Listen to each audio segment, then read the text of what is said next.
Happy Christmas, merry Christmas. నా ప్రియులారా, ఈ క్రిస్మస్ దినమున నిజంగా ఎంతో సంబరాలు చేసుకుంటూ ఎంతో హంగులు ఆర్భాటాలతో యేసుక్రీస్తు పుట్టిన దినాన్ని లోకం జరుపుకుంటుంది.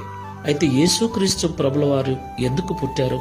పాపులను రక్షించుట కొరకు పుట్టారు. దేవునికి మహిమ కలుగును గాక. పాపంలో ఉన్న మనిషిని రక్షించటం మాత్రమే కాకుండా ఈ లోకంలో ఎవరైతే ఆయనకి ఇష్టలుగా జీవిస్తూ ఉంటారో వారికి సమాధానం ఇవ్వటం కొరకు ఆయన పుట్టాడు.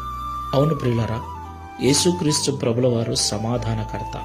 సమాధానము లేకపోతే ఇంట్లో కానీ, ఆఫీసులో కానీ, సంఘములో కానీ, దేశముల మధ్య కానీ, మనుషుల మధ్య కానీ సమాధానము లేకపోతే అల్లర్లు, గొడవలు, కష్టము, నష్టము. సమాధానము లేకపోవటం చేత యుద్ధాలు జరుగుతూ ఉన్నాయి. సమాధానం లేకపోవటం చేత నెమ్మది కరువై మనిషి మరణిస్తూ ఉన్నాడు.